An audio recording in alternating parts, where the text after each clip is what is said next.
fasting on the health in general. I want to start, inshallah, with a few basics with regards to fasting, so that we understand the medical and clinical perspective of the benefits and also some of the possible effect. When I mean effect is negative effect on the body, but I don't want you to see it as a negative effect, and I want you to see it as a potential effect if we don't do it correctly with regards to fasting. Now, with regards to fasting, there are different types of fasting, but I'm just going to directly refer this to the Islamic way of fasting, which is long hours in the day from dawn till dusk, and we're going to do it for 30 days. So the difference between the other types of fasting for weight loss reasons or for control of certain dietary habit and health benefit to the Islamic fasting is the fundamental difference is we are talking about continuous fasting, which is continuous for a whole month, and not only that it is a fasting with no water intake. Okay, so let's just go back to the effect of fasting.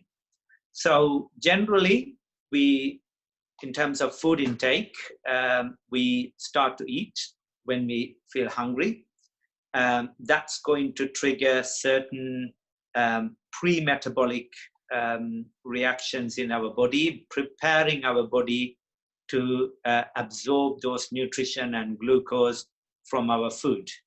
And so once you start eating, this is where it's going to start. So I'm going to go with the beginning of suhoor, which is sahar, and throughout the day, what would happen throughout the fasting day, and then what happens at the end of fasting, i.e. when we break fast at iftar. So that is an effect which we need to understand what happened to our general body before we find out where the pitfalls are. So if you just give me 10 seconds for me to get my screen right.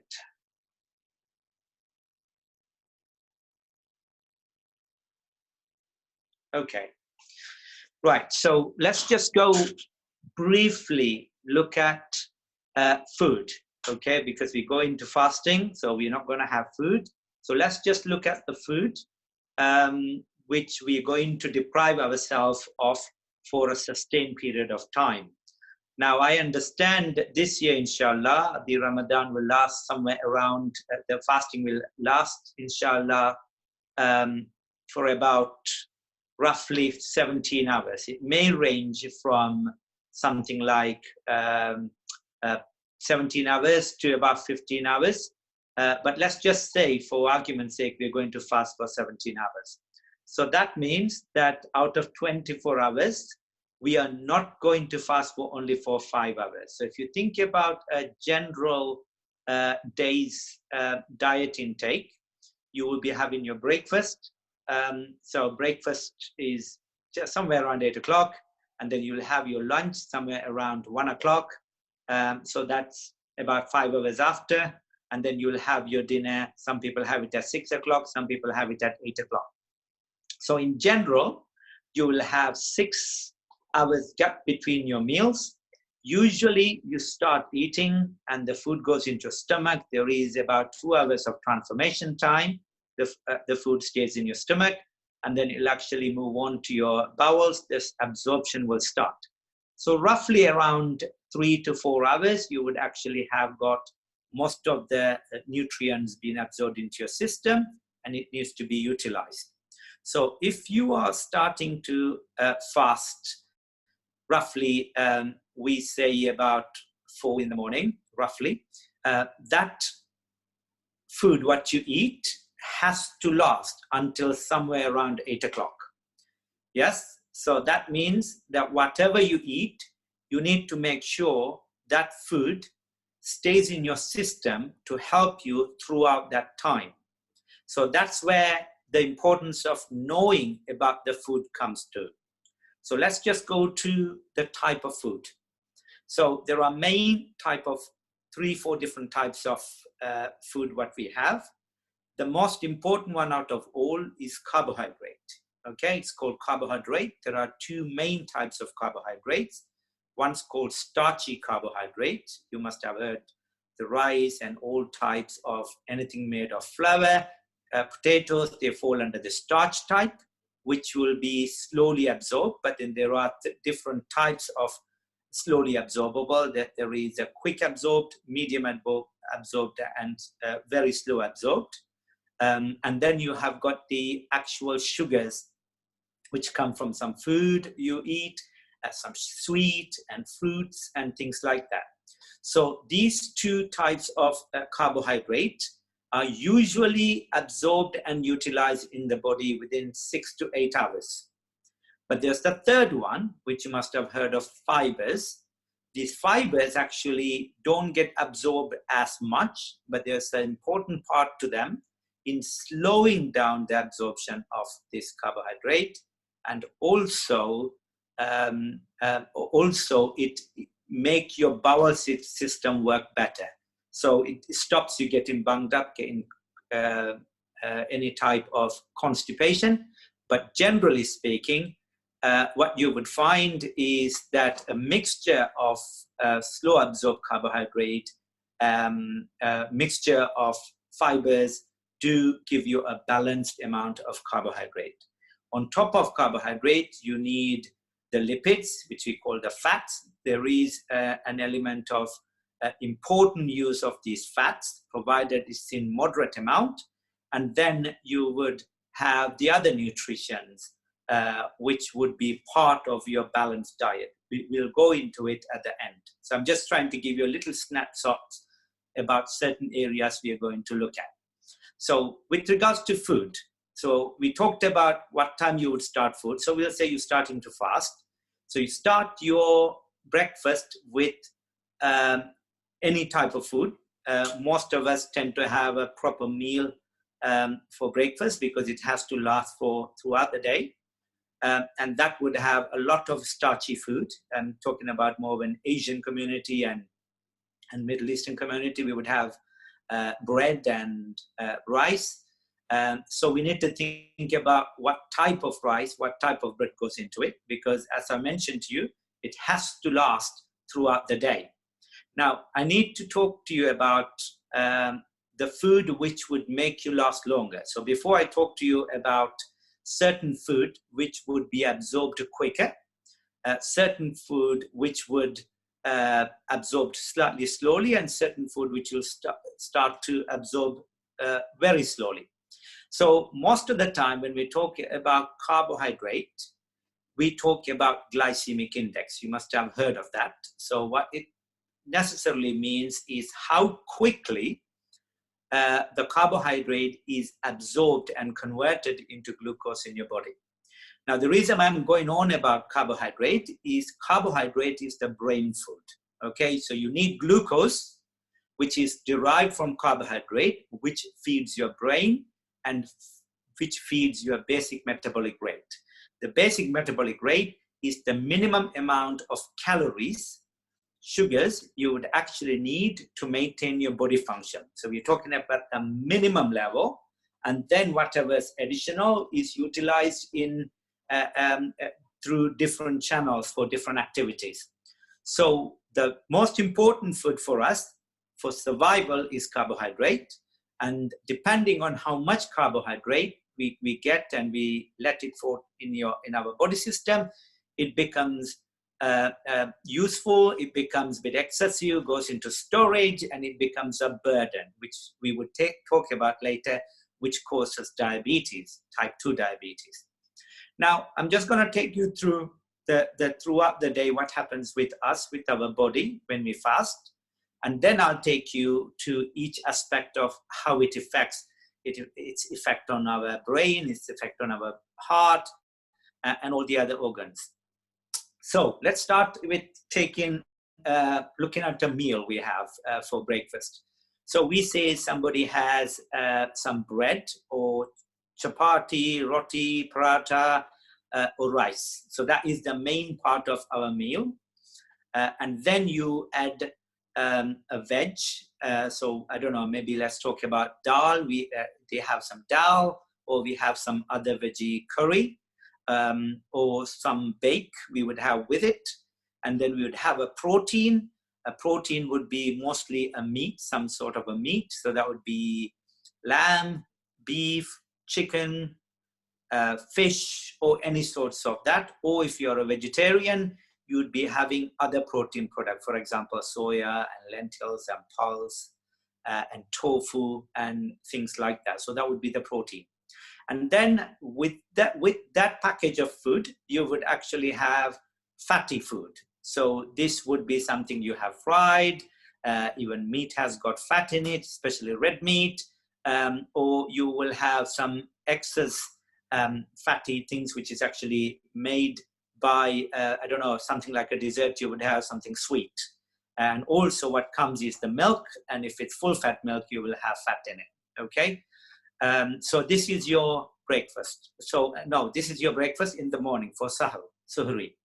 So once you have it, so what happens to our body when you start to have food?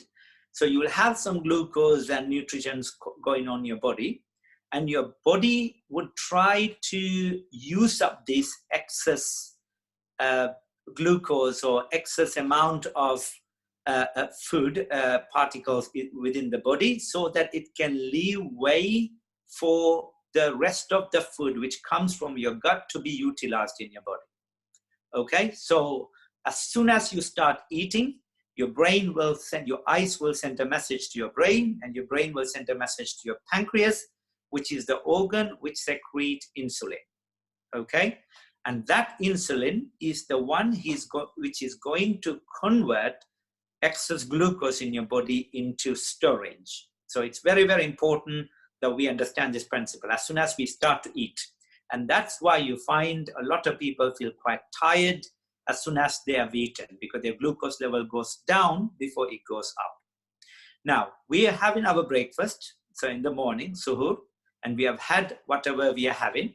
So we'll be absolutely fine for the next 4 hours, because that food goes into your stomach, the food goes past stomach into your small bowels, and then the food will start to use up, and that'll just get used up into your body. You've got plenty of glucose, plenty of nutrients in the body. You're not going to feel any effect of hunger or fasting there for the first 4 hours. Depending on your individual metabolic rate, you would utilize whatever you absorb now to certain degree. Some people utilize everything within 4 to 6 hours, maybe 80% of that. Some people will utilize it slightly slower. But in any case, within 8 hours, a good 80 to 90% of what you have absorbed would have gone into use most of the time. This is why it's very, very important. We try to push that 8-hour window these days to the 17 hours. So I'm just trying to give you a principle.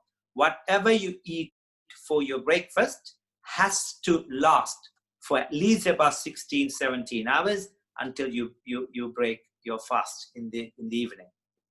Right, now we're talking about 8 hours after you have had your fast, you started your fast, and then after 8 hours is when you're going to see the effect of lowering glucose levels in your body.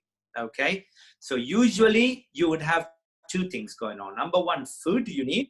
Number two, the drink, the water. So your body needs a lot of water, and we do dehydrate throughout the day. Of course, if you're in a warm environment or if you're in a warm day, you will lose a lot of water through your skin and your breath because of it's a warmer weather. But if it's a colder weather, then you would actually evaporate less water from your body. However, the fundamental matter here is you will lose water. So most of your water, you would use it into your metabolism, and it'll just go into your system, and then you would actually pass part of that through your urine. But the other significant part of your body, the water will be kind of lost from your body through sweating. So you are now, when it comes to 8 hours, you are losing your glucose very slowly, and you're also losing water through sweating and also going to toilet and etc. Now you hit the 8-hour margin. I'm telling you 8 hours just for reference point. For some people, it may be 10 hours. So some people, it may be 6 hours. But 8 hours gone. So then only you will start to actually feel the trigger of hunger. Okay? So then the first thing you're going to feel is a bit hungry and, of course, a bit thirsty. Now, until that point, you have utilized whatever is available in your body. So it's floating around in your body, this whatever the food you have eaten, which is absorbed. And then from 8 hours onwards, you would find there's not a lot of residual energy left, the glucose left in your body. So that means that from 8 hours, 10 hours onwards, your body has to look for something else to utilize, because your body doesn't stop working. As you know, the heart has to work. You would be walking around, so your muscles need energy. It needs fluids and your general, so the engine is still running. You're not going to switch off the engine, right? So you're not going faster. You're not going 20 miles per hour. You're not going 70 miles per hour. So you will take it easy when you're fasting, but you will still walk. You still may be going to work, or if you are, on social isolation, then you would still walk around in the house. And then you would still make your body work to a certain extent, not to the 100%, but maybe 50%. So you're still using this energy. Now, when you hit about 12 hours mark from the time of starting to fast, that's when you have almost depleted all of the floating glucose from which you have eaten at about 4 o'clock, okay, to start fasting. And then your body will turn to using the storage, what it has. So the first storage it would use is the glucose, which was converted into glycogen. So the kind of fat deposits it's actually made. So that's going to use it from the liver first, because liver is the quick storage. It's like in your kitchen, you have got the cupboard where you have got quick access storage things, and then you would have your storeroom where you have the bigger storage, okay?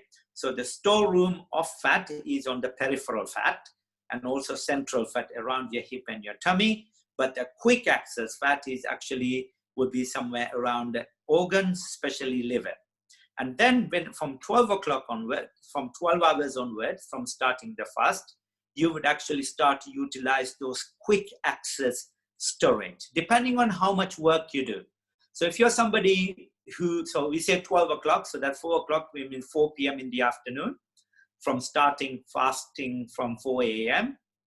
Then a lot of people maybe, in Muslim world, a lot of people just have a nap after Dhuhr until Asr, right? So that's somewhere between maybe 2 o'clock till 4, 5, 6 o'clock. And so that is, in fact, a good time to have a nap, because you are resting your body. So you're resting the engine. The engine's still running at a low rev. So your body is working to the minimum it could. So you're not utilizing as much of those quick access storage, okay? So when it comes to Asr, so of course, water you can't do, so you can't drink water, so you will start to feel thirsty at that time.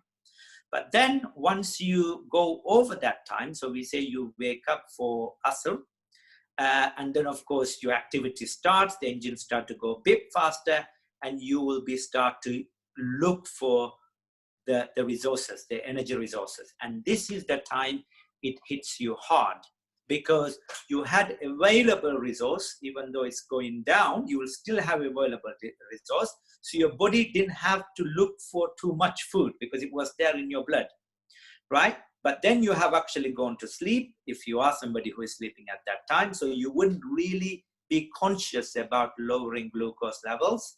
So it wouldn't really hit you because you're sleeping. But then you wake up, and that's when you hit you, because as far as your body is concerned, or your conscience is concerned, you went to sleep when you were okay, and then your glucose has gone down when you're sleeping, and then you wake up when you're not okay, not have enough glucose. And this is the time people will start to feel tired, a bit dizzy, bit nauseous, may have a bit of a body ache, headache, and of course, extreme thirst. Okay, so this is the time you need to be extra careful, especially those who are diabetic, who insist they want to fast. This is the time they need to be extremely careful. So we are talking about something around 12 to 14 hours since start fasting. So practically, they have another 4 hours to go. What do? This is the most difficult time. Okay, so your organs are deprived of glucose, especially your brain, because the only food your brain can utilize is glucose, no other food. So if there is no glucose because you haven't eaten, that's when you will feel extremely tired, you'll be agitated, you'll be irritable, and you might also feel drowsy or sleepy more. It's very, very likely that'll happen. What would make it worse is not having water. So drowsiness or dehydration will make the drowsiness, and all these symptoms multiply. So it's very, very important that you have catered for the water as well. For the next 4 hours is the time you need to be extremely careful, because for your body, metabolically, your body has coped with the depletion of the nutrients and fluid. So there is no real effect into your brain, your eyes, your heart, your lungs, your kidneys, your bowels, your muscles. There's no real deprivation of energy or water until that 12 hours, 14 hours time. But when it comes to the 14 hours also, you would actually find that the effect of fasting start to give you a significant amount of hypoglycemia. So the hypoglycemia is the term to describe you have low glucose levels. So then that is the time you need to have a good plan for. If you are somebody who is vulnerable, or if somebody who suffers from chronic diseases, so these are diabetes, heart disease, kidney disease, I don't know, rheumatoid arthritis, or somebody who is treated for cancer, I hope that they are not fasting, but just for the sake of talking, everybody who has got a chronic disease, they might actually have a significant negative effect from significant deprivation of glucose at this point. And then from that point, your body will start to find a mechanism to plateau this effect, to kind of soften this effect. That's when it would try to utilize the other fat in your body. If you're somebody who has absolutely no fat stores, then your body will start to break down your proteins. And where are the main proteins are? Is your muscles. Okay, so your body will start to break down your proteins to make energy from it. Because the purpose of the metabolism, purpose of your body is to get energy for your brain, because that will make your heart running. Okay, so these are the two main organs which need to function regardless of anything else. So the food for that will be glucose. And for that reason, the body will use by any means it can to make glucose, by either first using free-floating glucose, second using the storage, quick storage, which is in your liver, and the third one being it utilizes the peripheral fat all over your body. This is what actually makes you lose weight, okay? And if you don't have enough fat to break down for energy, you would actually start to lose muscles. I'm not talking about by 1 day's fast, but if you're doing it persistently, and then the muscle will break down. So which is why it's very, very important for you to plan the day for fasting. Very, very important. And how you plan the day for fasting is to find out what type of food you need to have. I'm purely talking about food at the moment, so let's just finish this off. Then you'll come to the iftari time, right? Breaking the fast time. Right. Now, so it's adhan, it's breaking fast, your brain knows that you're going to get food. As soon as you hit the table, you see the food, signal's gonna go into your body, okay? So the eye gonna see the food, eye's gonna send a message to the brain's gonna send the message again to your pancreas and your salivary gland. And what does that do? Exactly the same thing we started with. It will make your body secrete more insulin, okay? So there'll be more saliva, more insulin, and that may bring the glucose down further.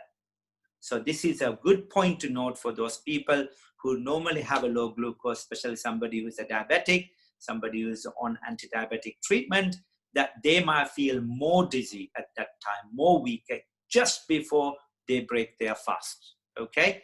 And this is one of the reasons why they say you need to eat something very small to start breaking the fast, and then you leave a gap of time from that point until have the bigger meal, because it gives a bit of a taster into the system, not to rush too much insulin. It's very important, because the amount of insulin is secreted into your body is proportional to amount of food you ate at the beginning. It's not true throughout the eating period, but at the beginning. So this is why you have a date and you eat one date and you have some water. So of course, ideally 3 sips of water according to Sunnah.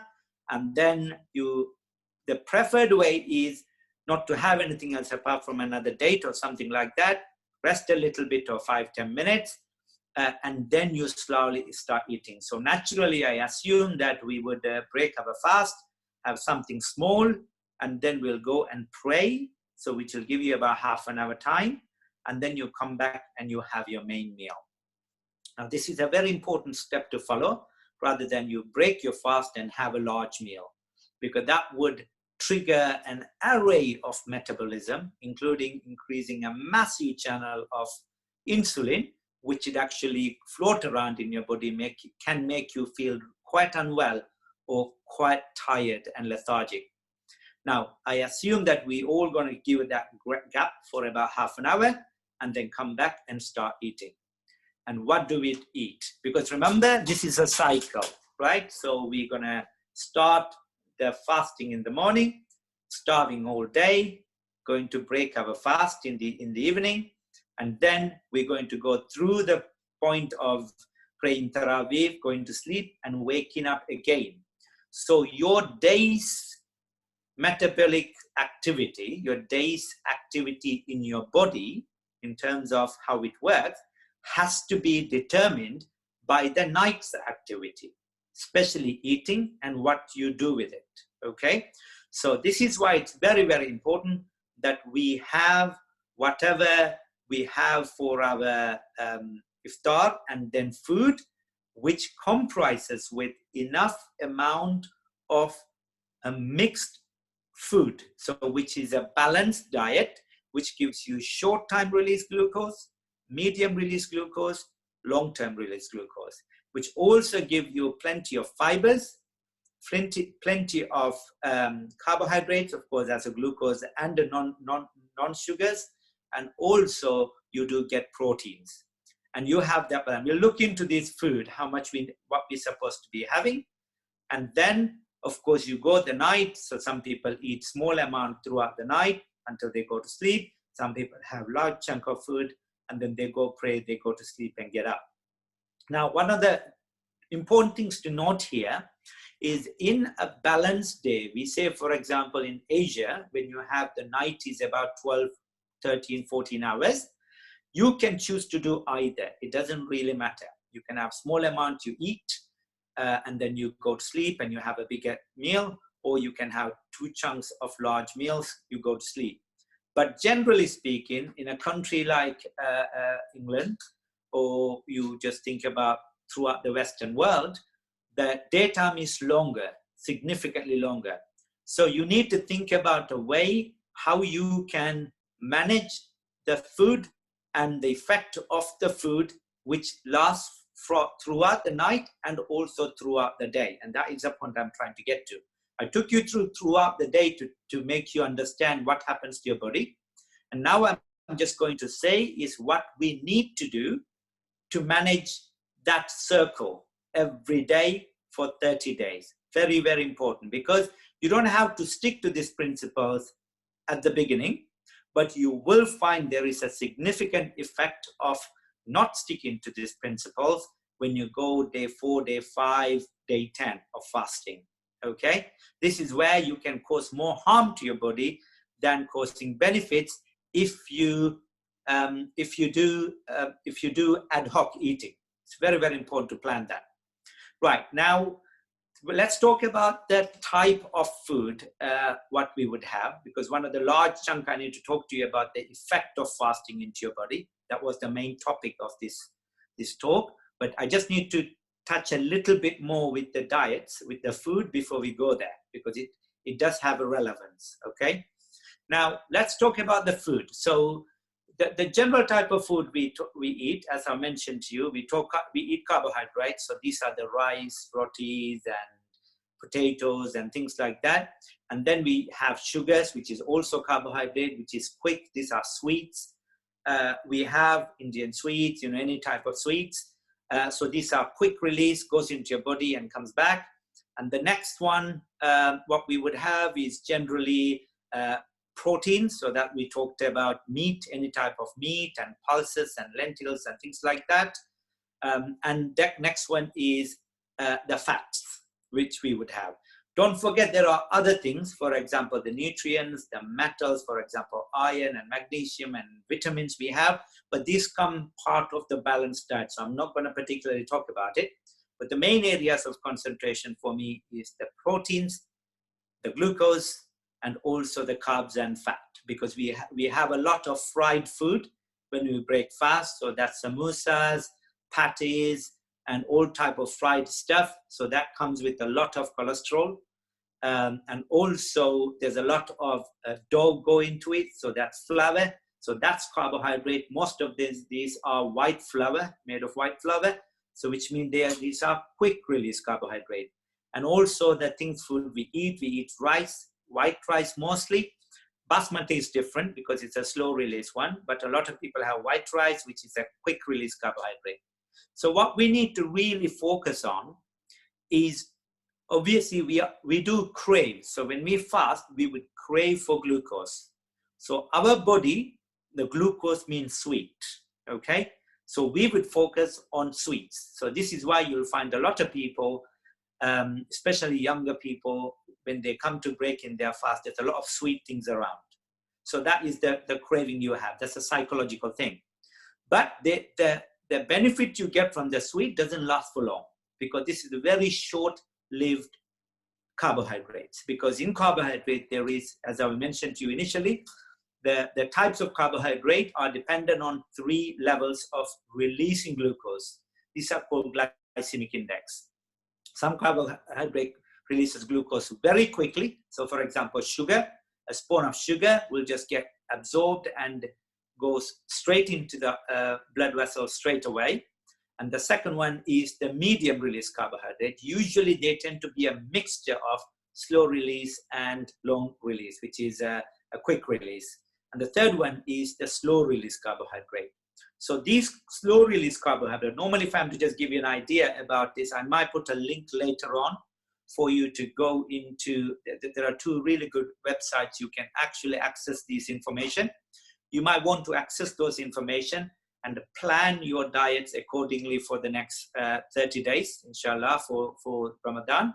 But also beyond this, this period where you would have access to this list, my suggestion to you is try to make it your general diet plan, the type of carbohydrates you would have to have, okay?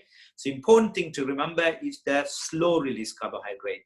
So namely, they are the one with unrefined. So you try things like wholemeal. Anything wholemeal is generally better because they get absorbed very slowly in your gut. And also potatoes. Potatoes release a lot of carbs, quick releasing carb. We have a lot of chips. We have a lot of things which is made of potatoes. If you can substitute the potato to things like sweet potato, even though it says sweet, it's actually much more healthier than normal potatoes. And also potatoes, new potatoes are better than old potatoes because old potatoes are the squidgy ones, right? So which means they have started to degrade themselves. So they have produced more of a sugar type things in it compared to producing slow release carbohydrates from the potatoes itself. So, and focus on protein. I would rather you focus on more protein in Ramadan than thinking about having more carbohydrates, because protein will have a build-up effect into your structure. So your structure becomes more solid, more stronger compared to having short release carbohydrates. Okay, so I'm going to stop talking about the food now, and I will post a link which will give you access to two things. Number one, the variety of food you should be focused on, and the glycemic index, which tells you which are the better carbohydrates. Right, now we're done with talking about the type of food, and we are done with what happened to your body in terms of physically throughout the fasting period. Now, I'm not aware of the time, so let's just stick to the plan for now. I think I'm all right with time for now. Right, so the effect of fasting in the general body, general health. So there are multiple positive things about fasting for the body, and there are few negative things towards the body. So I told you about the negatives. We need to look at why they are negative and how we can prevent it. Okay, so first thing first. So obviously we fast because of it's a command from Allah. So we don't have to have a scientific explanation to fast or to believe in the benefit of fasting, because whatever Allah ordained on us is for the benefit in this world and the hereafter, inshallah. Okay, so let's just go into the benefits we know as human beings throughout research and throughout the clinical picture of what happens to the body, about what are the benefits of fasting into the body. So when I talk about it, there are certain benefits with different type of fasting, as I mentioned before, but the main benefit I'm going to talk to you about is the benefit of the Islamic fasting, which is the prolonged fasting for about 12, now 17 hours for consecutive 30 days. And then of course we do ad hoc. Because most of the other religions, the other religions of the book, which is Christianity, Judaism, they have only certain days of the year to fast. They don't have a whole month to fast. So the effect or the side effect of fasting will be significant in the Islamic way of fasting. Okay, so I want to establish we don't need to know the benefit scientifically to fast. We believe in the fast and its benefit because of we are Muslims. However, it gives us more reassurance. It gives us a better inspiration to fast when we know the benefit of fasting. So let's just look at these.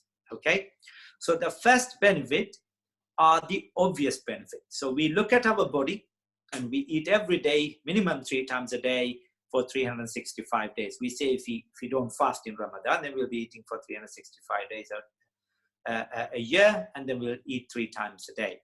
So when we eat, so we are talking about starting from your mouth. So you put the food in your mouth, you chew, you got saliva which is coming out, mixing with it, and you swallow it through and it goes into your stomach, and the stomach produces acid. The primary reason for it to produce acid is to kill the bacteria or the other microorganisms which would come with you when you eat. Okay, and also it does activate certain food particles within the food what you eat, and it also neutralizes certain food what you eat. So these are the 3 main reasons of why you have acid in your stomach.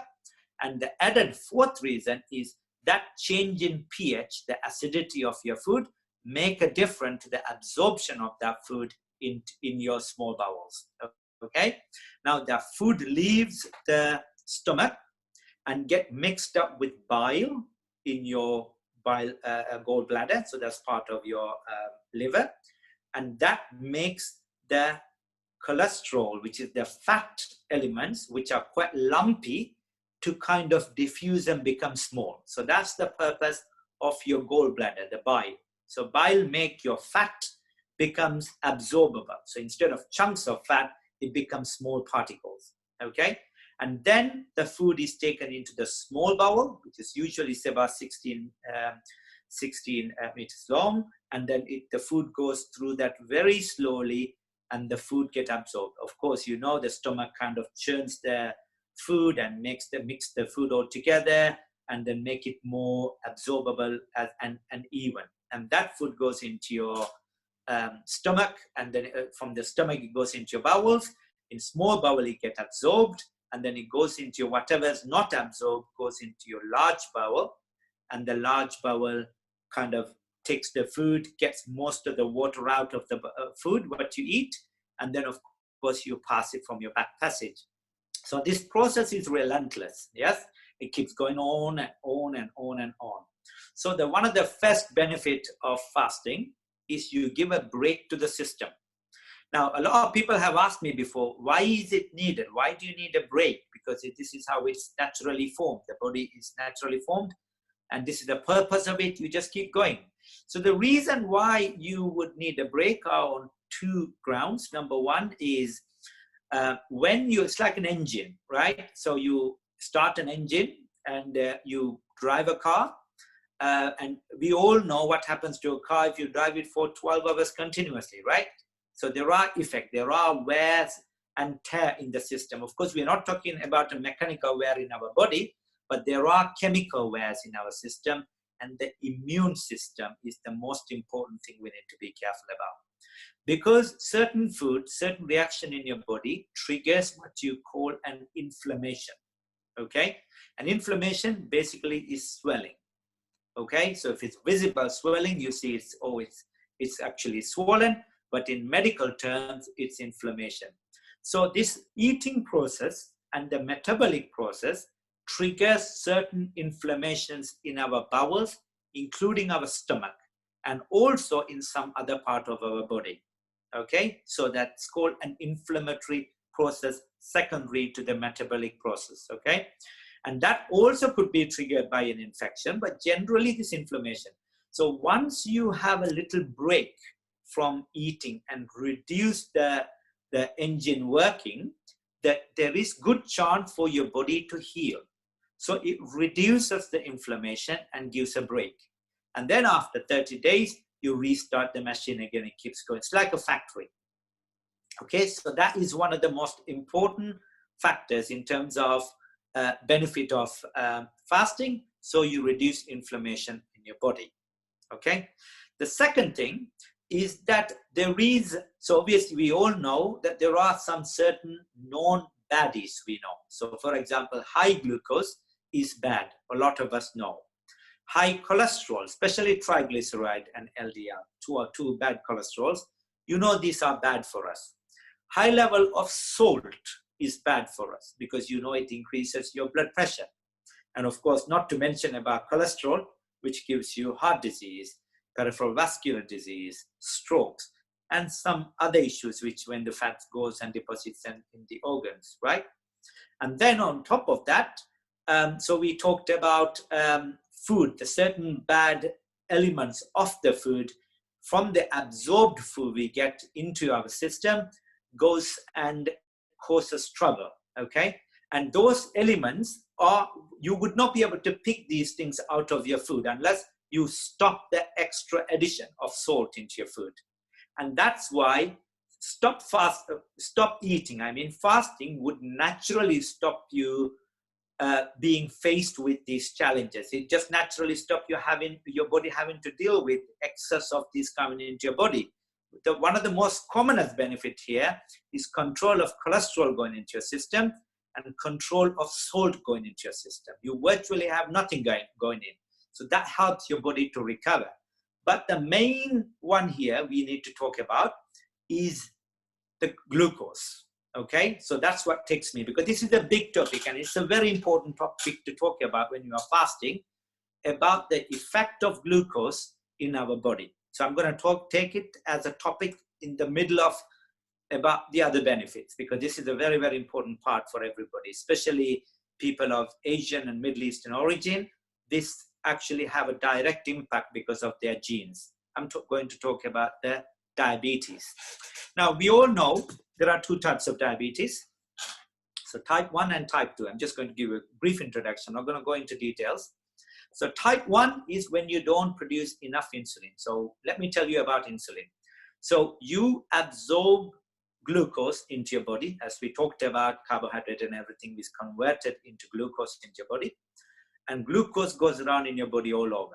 Okay, but glucose directly can't get used apart from metabolism. So this glucose has to be converted into glycogen to be stored.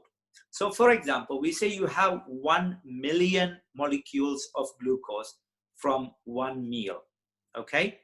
So then you would need roughly about 1 million molecules of insulin, which makes the glucose be converted into something, packaged and stored. It's important to understand. So you've got glucose, you've got something to make the glucose become a storable form of glucose, which is glycogen, and then it will be stored. For the glucose to work, you need something called a receptor. So it's like a factory. So you'll find in some factories, you've got some seats where the factory workers sit down and work with the items which come in the conveyor belt. So the item comes in the conveyor belt is the glucose, and the factory worker is the insulin, and the area where the factory worker sits in is called the receptors. Okay, so you need all these things for the mechanism of glucose being stored. So what would happen to this glucose if you don't store it? And that's the danger. So this is the problem of diabetes. Okay, so when you don't have enough people to do this work, enough insulin to do this work, you have got the glucose floating around in your body day and night. So when the glucose is fresh, it's not as much as this. So it's a scientifically complex mechanism. I'm going to make it very simple for you. So it's factually correct, but it's not exactly what happens, but I'm just going to make it simple. So this glucose comes into your body. Glucose floats around in your body throughout the time. So when it floats around for a longer time, we say, for example, 24 hours, the glucose becomes almost crystallized, okay? And it starts to deposit in other part of your body. So this is almost like, I'm sure you must have seen in a really cold day, cold morning, all this mist and small water particle, they freeze on top of everything, right? So this is what we call the frost. And if you look at it from far, it looks like a layer of sugar. Okay, so it deposits there. So you could imagine if you have deposits of that, over deposits, and that would start to build up in thicker layers. And what happens with this glucose is this is what's going to block everything. So it deposits in your blood vessels, make your blood vessels stiffer. It deposits in the back of your eye, in the retina, so it causes problem with eyes. It deposits in your kidneys, it deposits in your heart, everywhere. So this is why it's very, very important to control this glucose in your body. And the problem is when you're diabetic, you can't control it. So let's go back into the glucose coming into your body. So when the glucose comes into your body, if you don't control the amount of glucose, you end up with problems. And that happens because of your diabetic. And the best way to control this is by controlling the amount of food which releases this glucose. Okay, so it's a common sense, right? So this is why fasting is very, very important, because there are clinical evidences, there are studies being done which proves fasting, whether it's intermittent fasting or phased fasting, has managed to improve people diabetic control significantly. Now, we are not talking about people who are diabetic at the extreme levels, okay, who got really poorly, badly controlled diabetes. We are talking about diabetic who are at a moderate level, and they have managed to control their diabetes significantly. There's a very small study, I think. There's about 10 people. One was about 3 people, so it wasn't significant statistically. But they managed to just cut down their insulin within about a month, and I think they managed to cut down their medications within 6 months or a year.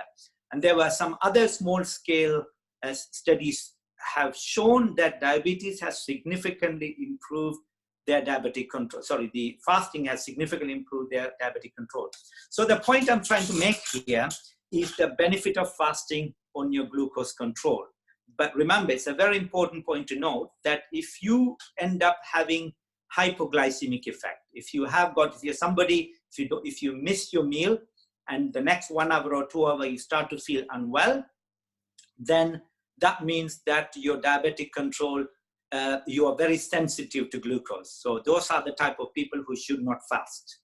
And also the other diabetic who are on insulin, they should not be fasting, most likely, because the effect of fasting would have a significant effect on the lack of glucose, because that's how I told you, the glucose is the brain food. So if you don't have enough glucose, you can potentially go into coma.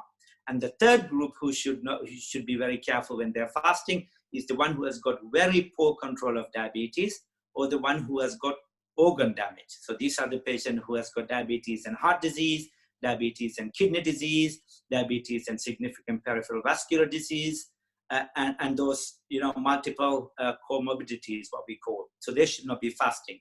So the third benefit would be control of their diabetes. And the fourth one is the benefit which actually comes into the secondary benefit. So the primary benefit is that you would have less cholesterol into your system. And the secondary benefit is what is the benefit from having less cholesterol in your system. So this obviously will reduce the chance of heart attack, reduce the chance of this cholesterol going and deposit everywhere else. For example, your neck vessels causing stroke.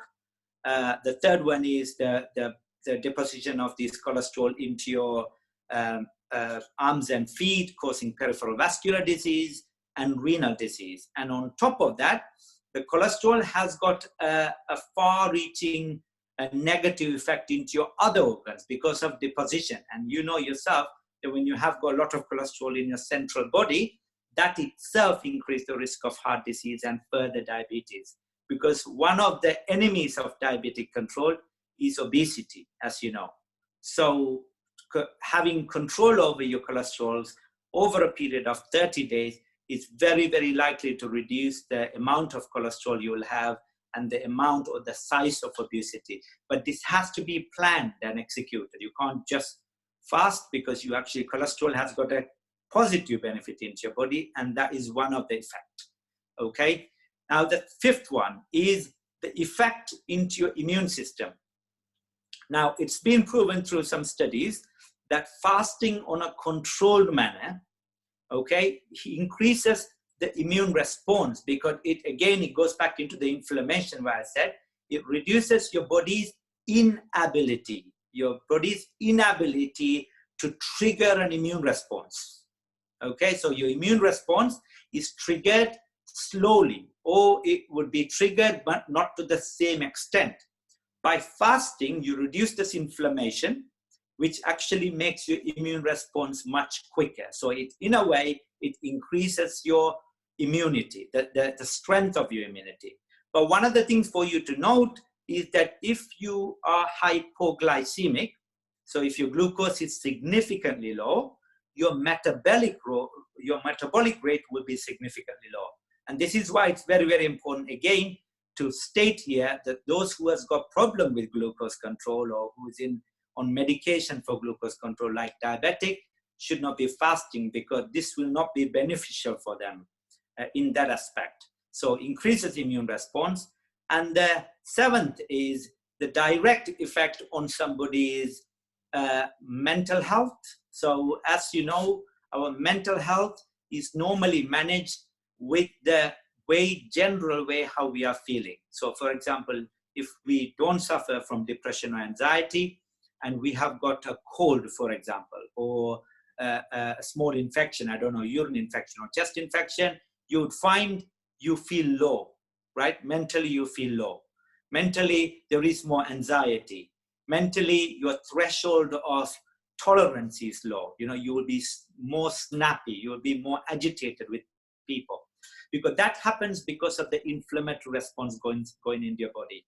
Okay, and on top of that, you would have low levels of brain chemicals. We are talking about dopamine and serotonin. These are brain chemicals.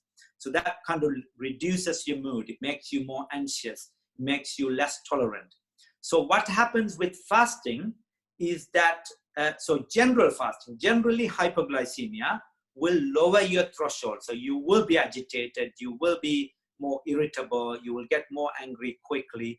That would have an immediate negative effect. However, when your body is used to the lower amount of glucose, that's when you would find that the greater benefit of fasting comes. It gives you more control over mental health. Okay, so it's not, I'm not talking about the first 5 days of fasting. I'm talking about maybe the 10th day onwards, maybe the 15th day onwards. Once you have got through the breaking of effect of hypoglycemia, in the first 3 to 5 days, this fasting will hit you, as everybody knows. You feel more tired, you feel the Ramadan in the first 3 to 5 days, because your metabolic rate is not going down. You're not used to the slower metabolic rate. But once you go beyond day 10, you would find your mood is better controlled. You are more tolerant. You are more able to be yourself. Okay, so that is the greater benefit I'm talking about. And that effect will last for months to come. So this is why it's important. We are fasting, 1 day or 3 days every month, or once a week or twice a week, because you can maintain this level of self-control and the mental health. I'm not talking about people who has got extremes of mental health, who has got significant mental health problems, depression, anxiety, psychosis, bipolar disorder, these kind of people. I'm not talking about the people who has got the disorder. I'm talking about the general public, you and I, who are normally fine otherwise, and how much of a better mental control, a mental stability in terms of brain chemical this would give you. The next one is, quite interestingly, the most important one in terms of aging population, because we all age and we all become older, is the effect in our brain regarding concentration, attention, and memory. Okay, for me, this is the most interesting bit, because there are significant number of studies which have actually shown the long term. So it's very, very important we differentiate between the short time effect, positive effect, and the long time effect. So I'm talking about long term. This is where Islamic fasting is much more superior than the non-Islamic fasting. It's very, very important people get this point, because a lot of people come, even my colleagues, doctors, come and question me about, this scientifically, this can't be right, because of it's a long time you are depriving of food to your brain, your heart, and whatever, and blah, blah, blah. But the fact is, so when somebody is fasting for longer period of time, I think the studies show 12 days, 15 days, or 20 days, longer period of time, there is significant reshaping of the way how the brain processes. Not the short term, not the first 5 days. I talk about first 5 days because that is the time we are getting used to the fasting. Our body's getting used to the fasting. Our metabolic rate is getting used to the fasting. Our brain is getting used to the deprivation of glucose, which is the only food you can have. Okay? So not the first 5 days, not first 7 days, not first 10 days, but beyond that, when you do it repetitively for a long period of time, there are evidences to say the way how the brain works is different. The way how the chemicals in the brain utilized is different. Most importantly, how the memory is retained is different. With no doubt, if you're hypoglycemic, you're not going to have good memory. If you're hypoglycemic, you're not going to have much of a good concentration. Nobody questions that, right? But we are talking about the long-term benefit of how the memory and the memory cells are formed, because in the brain there is something called climbing fibers.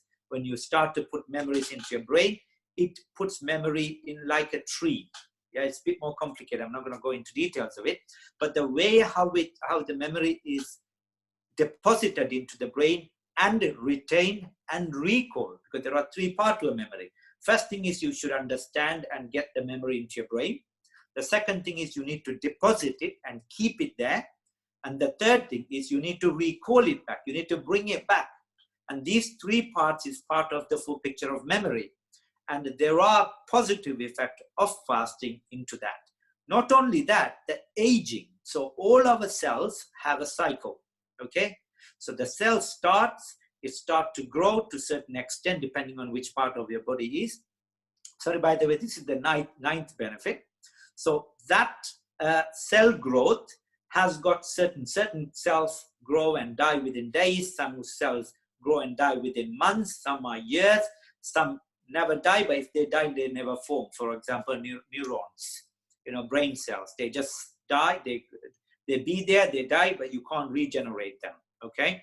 So the way how the aging process works, it's been identified in numerous lab-based and real-time studies that the food we eat determines the health of the cells and also the longevity of the cells, how long they live, how long we would live, and also the shaping of the cell, which means how our age will show. So, for example, my face would have been slightly different 20 years ago because it would be younger, 20 years younger. So that shaping of the cell would be dependent on what we eat and how much inflammation it happens to the cells, how much chemical is going into it, how much drying, how much cracks come onto the skin, for example. I'm talking about the cells in the skin. So this is a process. It's like a rain and drying and rain. So you got you paint your house outside, and the paint doesn't look exactly the same in a year's time, purely because of it goes through the erosion process of wind, the water, the sun, like that. It's the same thing happened to our cells, but our cells regenerate to produce more cells. Okay, so that happens everywhere, most of our part of the body, but depriving it of certain chemicals and certain type of food would control the generation and regeneration of these cells and give you benefit in terms of keeping your cells healthy, and it makes you younger. And the 10th one, I would say, is the overall benefit of fasting. So it's the discipline we are talking about, okay? Some body's discipline.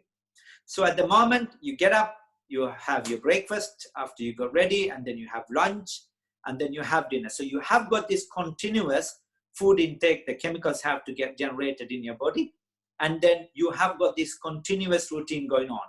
Once you have a break to it, everything sits back and thinks. I'm sure it's a really good, timely example that now most of you are, I think, are not key workers, so you're supposed to be staying at home.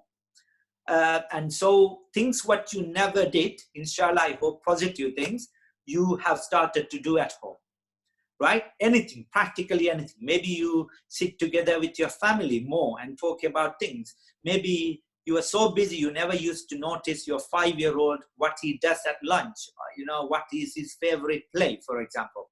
So now you are sitting at home, you don't do your routine, okay? So you're sitting at home, you will start noticing.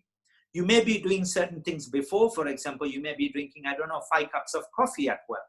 And you're at home, you may not have 5 cups of coffee. Maybe you have 2 cups of coffee, for example. So that'll make a difference. So the point I was trying to take you is because you are on a compulsory break from your routine, your work, you're staying at home, you will start to do things differently. And hopefully there are positive things you are doing. There's more bonding with the family. There are more things, you look after yourself. Maybe half of you have started to do some exercise, which you have never had the time to do. Okay, so that have a positive effect. It's the same way in our body, when we have a break into our metabolic system and into our organs, then you have a positive effect. It slows down and it rearranges the way how it works. And it kind of, in a way, rejuvenates its function and it works better. So that's the overall benefit. All that 9 positive things I talked to you about the body, this one is what I would say is the most important, the overall body of the heart health, the lung health, the kidneys health, the spleen's health, and your guts health, and your mental health, and the health on your body. All of these together will have a positive impact on the normal well-being of yourself. And this is very, very important. There are people who do this fasting not in Islamic way, but do this 2 to 5. You must have heard of it. They fast for 2 days a week and 5 days they don't fast. Their fast is not what we do. They still drink. They have a very low calorie, I think below 600 calories, and they eat. Even they see a big systemic difference in them because there is an effect. But what we see as Muslim is a massive effect when you go past the first 5 to 7 days. And I hope I managed to just give you some insight into the actual physical benefit to your body with regards to fasting. But with regards to the last thing I'm going to talk, and I'm going to stop talking and let you brothers and sisters ask any questions if it's relevant, is to think about the actual more of a human nature. So it's very important, the psychological side of, not just psychological, but the person side of fasting. Very important part of us. So I'm just going to purely talk from the Islamic perspective. So obviously this is one of our pillars, so which means we are quite used to, if you are born Muslims, quite used to fasting. Either we are fasting or our parents fasting or our siblings fasting. And we know there is a routine, there is a benefit, some kind of a religious benefit, we get a moral benefit, and we talked about our physical benefit. But overall, what we are supposed to derive into a system. Now, what normally, I'm just going to talk about myself. I'm a full-time doctor. I do different specialties. I do different work. So my work means that I have a very busy weekday. Okay, Monday to Friday, you get up, you're like a machine. You do one thing back to back, back to back, back to back, and you come to an end, you finish, you go home, you spend some time with family, and then you go to sleep. So this is the routine Monday to Friday. Some of my friends who are doctors who work on shifts, they work on weekends, weekdays. Some of you guys work throughout the day, throughout the night, throughout the weekend. So we don't, so this is, we are talking about our physical self. You're not talking about body, but we're just talking about ourselves as person. So imagine the same thing happened to your body. Same thing happened to your body. Do you not feel when you come to the end of the week, Friday, we say you're somebody who work Monday to Friday, don't work on the weekend. How do you feel on Friday, especially Friday evening, once you finish work? You need a break, don't you? I feel like on a Friday, on a Monday, on Saturday, Sunday, I don't want to do anything. I just don't want to get out of my couch. I can't do it. I got 3 kids. One is youngest, almost 1 year old. So impossible for me to do it. But the reality is this is how you feel. So you, as a person, you feel you need a break from everything what you did throughout the week so that you can recover and then you can go back to work, okay? And the same thing which happened to us psychologically, morally, physiologically, and physically onto our body. And that's why for 12 months, we forget about the Sunnah fast for now. You're talking about once a year, we fast for a month. This is exactly what our body needs. Our body needs that break. And the way we give that break to that body is in a controlled fashion, okay? And when you do in a controlled fashion, we need to make sure that we don't risk ourselves. And this is why I keep telling you again, people who are at other, at risk of diseases, what they have, they need to be extremely careful. Provided we don't make matters worse for yourself, we need to be we would get benefit from this fasting from many levels. Now, the last bit I'm going to finish with, and remember I told you about 2 things. Number 1, eating, what you eat. So the type of thing, I'm going to put a link at the end.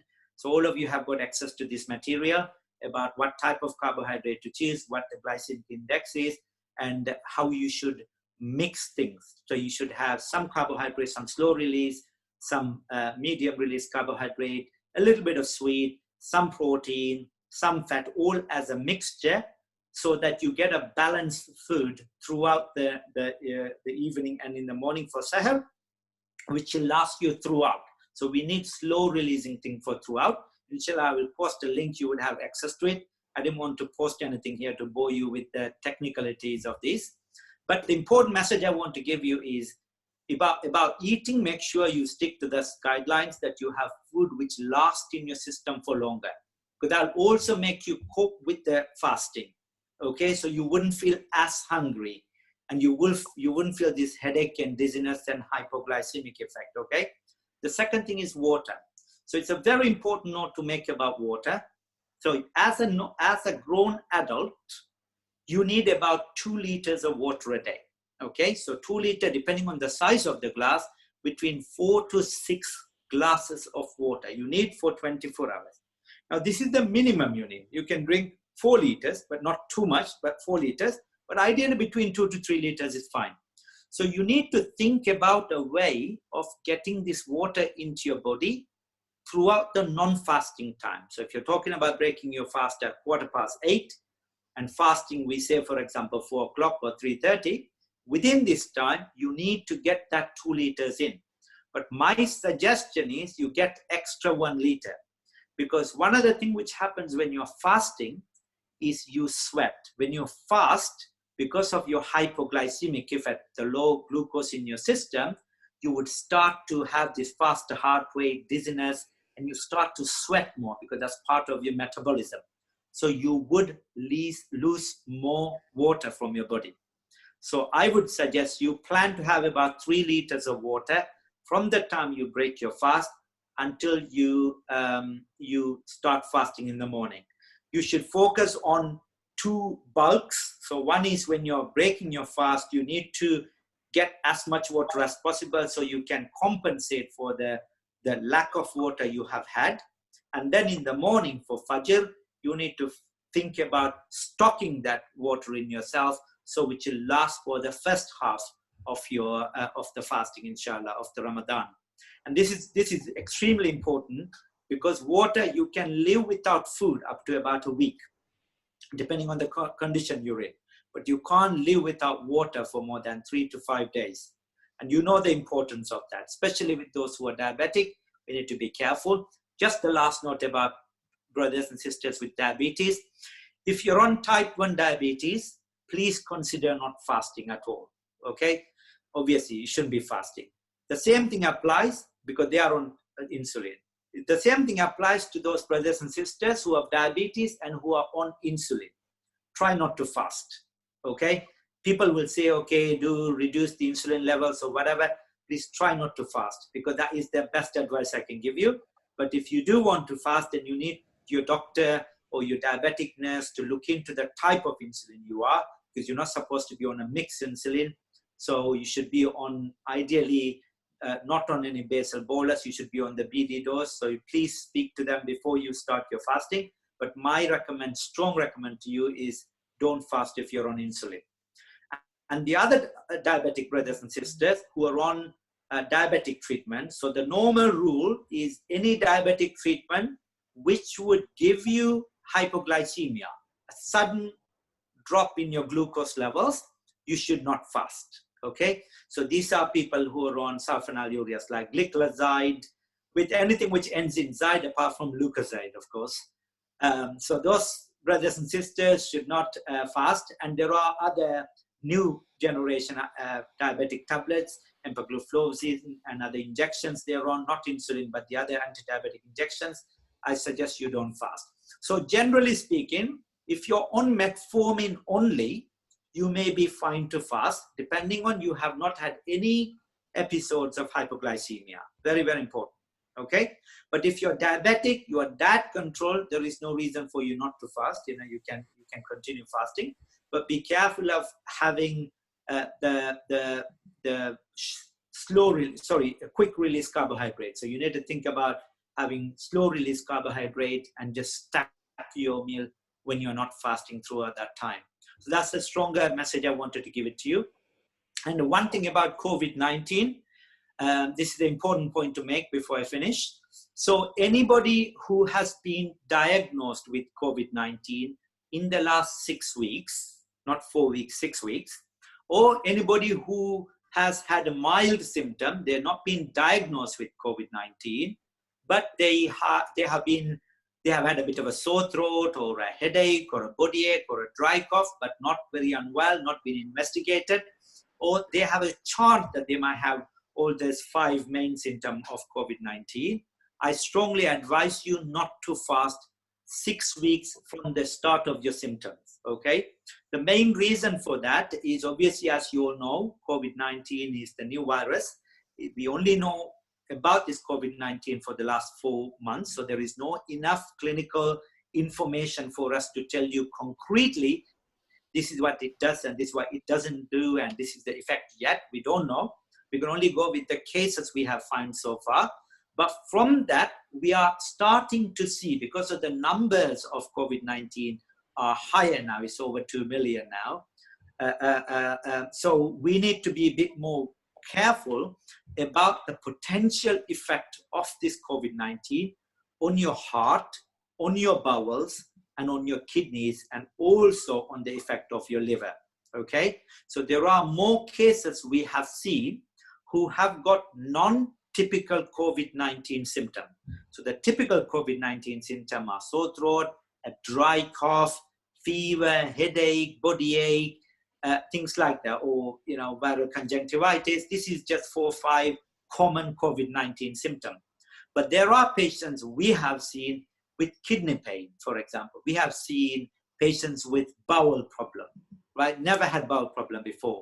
People with some skin kind of reactions, which we cannot really account for.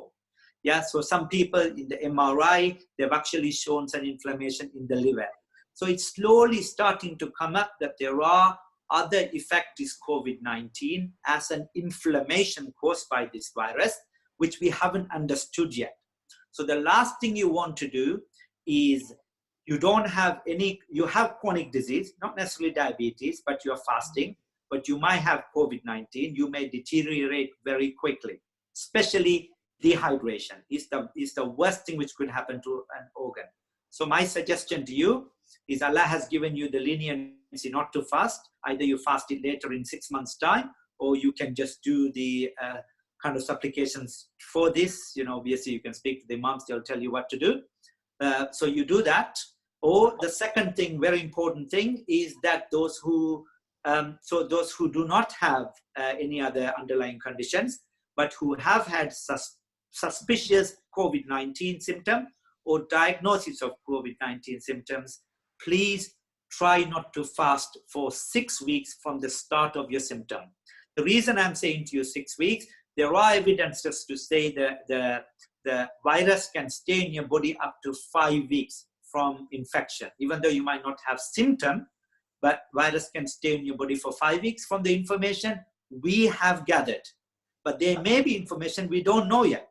So just to be safe, for 6 weeks, make sure you clear the full 6 weeks if you have had any symptoms of COVID-19 or you were diagnosed with COVID-19, so you don't. Because the worst thing could happen is that you get dehydration, your kidneys pack up, you go into acute kidney failure. Or you end up with dryness and it affects your heart, and you end up with myocarditis, which is an inflammation of your heart. Or it affects your liver. As you know, prevention is better than cure. And Islam, looking after yourself, is a fard, is a must. So I'd like to humbly request brothers and sisters to consider these two. Those two diabetic, be careful. And then those who have got on potential hypoglycemic treatments, try not to fast. And those brothers and sisters who have had anything to do with COVID-19, please consider not fasting. Jazakallah going for my time. I think I must have just gone over a bit. I felt it was important to touch those things. I went into some technical details. Sorry to bore you, brothers and sisters, but I thought it was important to just give you a little bit of insight into the body, how it works. And I'd like to thank you for giving me this opportunity. And inshallah, I'll open up the floor for anybody to ask any relevant questions. Jazakallah. Assalamu alaikum. Jazakallah khair, Dr. Feroz. It talks about fantastic Ramadan health guide. Brothers, if you have any questions, you can ask in either in English or Tamil. உங்களுக்கு இந்த மாதிரி கேள்விகள் இருந்தால் கேள்விகளை தமிழிலோ அல்லது ஆங்கிலத்திலோ நீங்கள் டாக்டரிடம் கேட்கலாம்.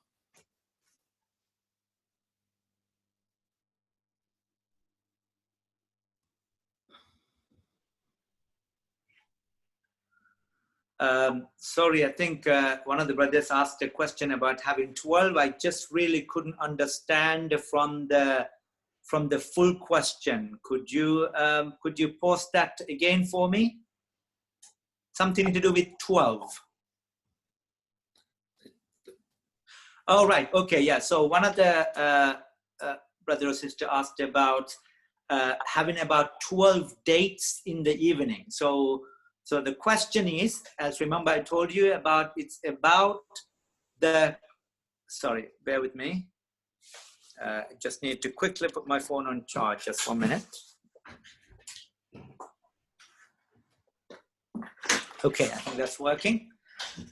Right. So, so number one is, are you diabetic or not? If you're diabetic, definitely no 12 dates. Okay. So I know there are benefits in dates and honey and black seed oil. I have absolutely no doubt, because it's the sunnah and I just believe in it, whether I have seen scientific evidence or not. We all believe in Islamic concepts. Whether that's true, unless otherwise proven. It's not proven to be wrong. That's the way to look at Islam, okay? So with Islamic concept, we believe in it unless otherwise it's proven to be wrong. So far, any solid concept from Hadith, from Quran, there is nothing's been proven until today. So for that reason, we know the benefit of date, the benefit of zaitun, which is olives, the benefit of honey, and the benefit of black seed. We believe in it.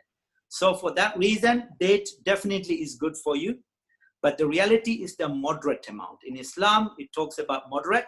And I think you have, yes, I understand that you have stopped all the other sugar, but the reality is 12 dates is quite a lot of glucose. But if you don't have diabetes, and I think you probably may be okay, provided you don't have anything else. You'll probably be okay, because it's a sugar coming with a fruit, which has got, there's a lot of fiber.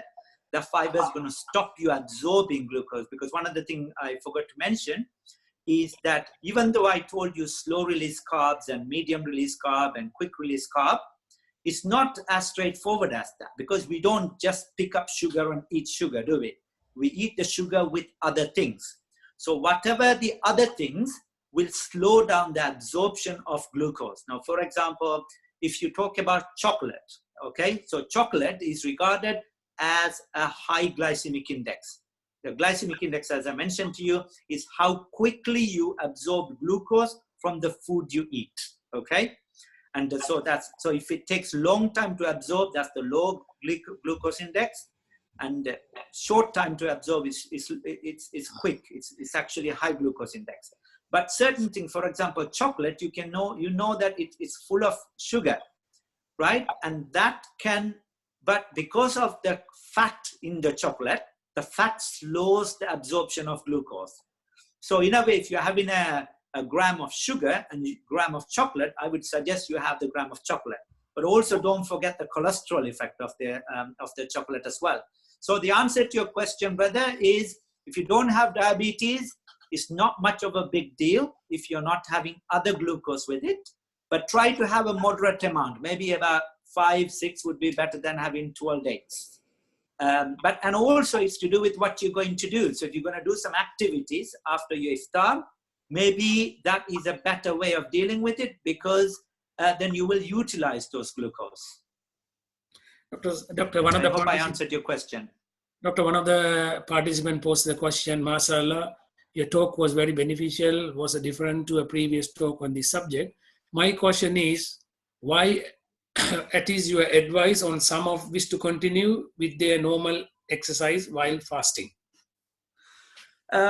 Yeah, you can continue with the exercise. So the two things which will decide whether you should continue with the same amount of exercise or reduce amount of exercise is, number one, how you feel when you do the exercise. It's very important, because if you're already feeling very tired, and as I mentioned at the beginning of my talk, so that may be what you call a postprandial hypoglycemia.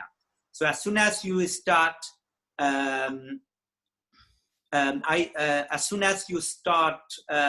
eating, your insulin is going to secrete more. You're going to get rid of most of the glucose you have. So that is the hypoglycemia. It's a transient thing. It's a very short-lived one. And that would happen. And if that happens, if you're hypoglycemic, you should not be working out. You shouldn't be any exercises, because you will get rid of more glucose. You might go into feeling dizzy and fall. So make sure you are not in a state of hypoglycemia. And number two is that how much activities would you do for the food you have eaten? So usually the rule is you shouldn't do any exercises within 2 hours of eating, okay? Because that is, when you have food in your stomach, you should not eat, because stomach transformation time is between 2 to 3 hours, okay? So if you're, for example, breaking your fast at roughly 8:15, you should not be doing any exercise until 10, 10:15, ideally. But depending on you can deal with it, yes, you can.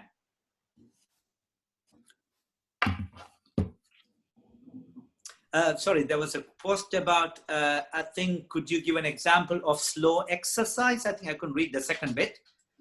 Yes, slow exercise, I would say, or slow energy. Okay.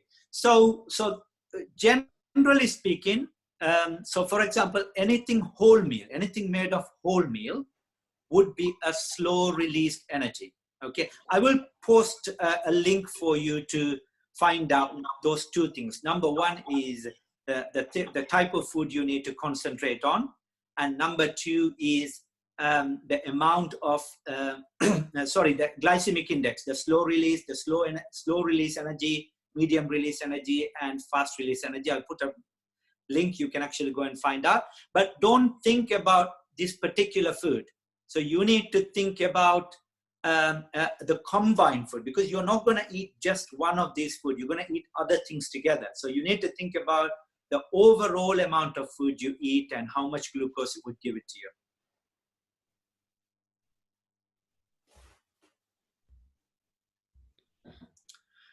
One of the, I think, brothers is asking whether this talk is recorded. I can see a record button. I think it is being recorded, yes.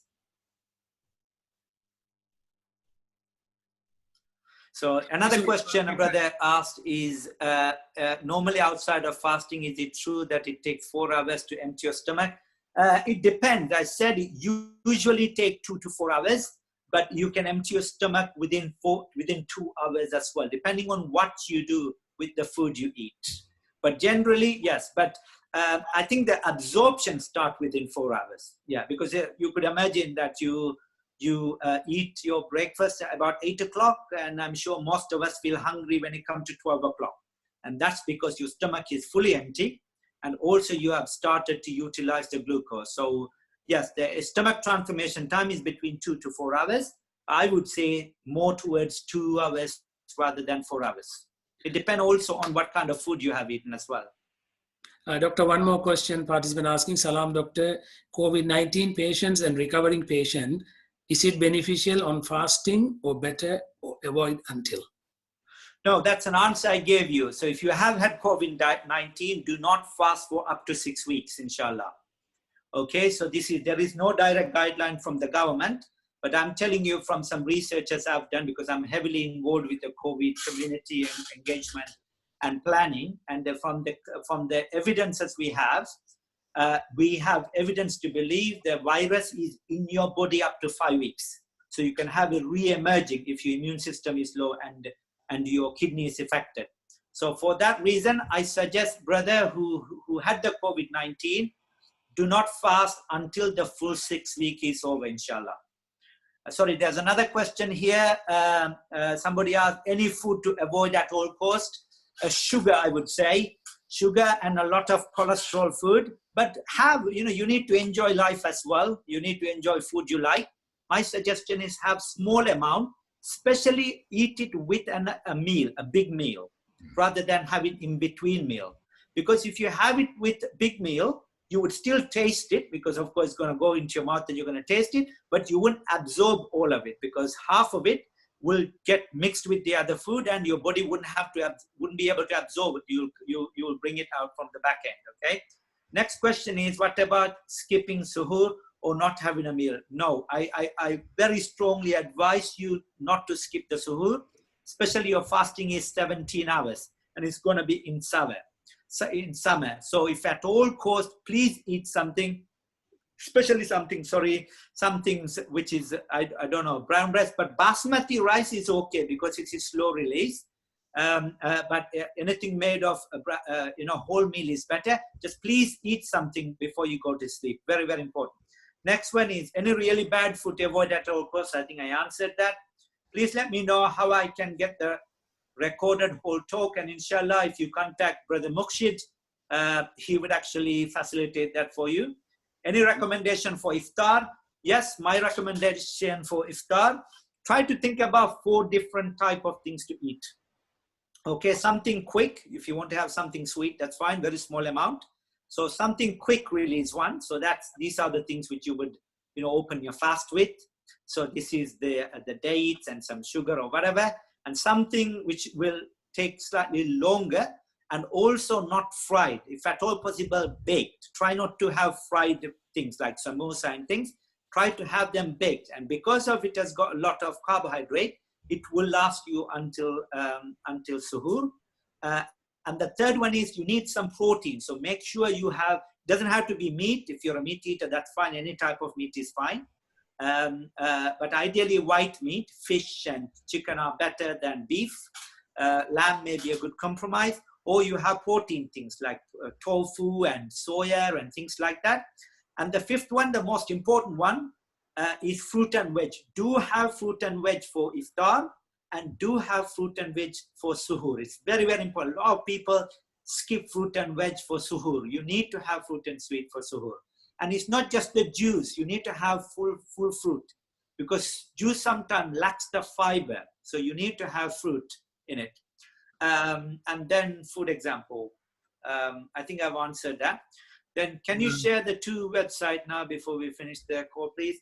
I can share it, but unfortunately I need to type it and paste it. I'll try to do it. So if you not stay on the background, I will post it for you.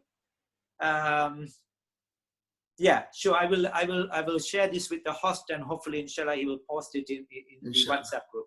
Inshallah, you'll be able to do it. Inshallah. Correct. Yeah. Any other questions? Unless somebody want to ask in Tamil, or that should be fine as well, inshallah, because I can speak Tamil. Or anybody has got anything to ask in Urdu, or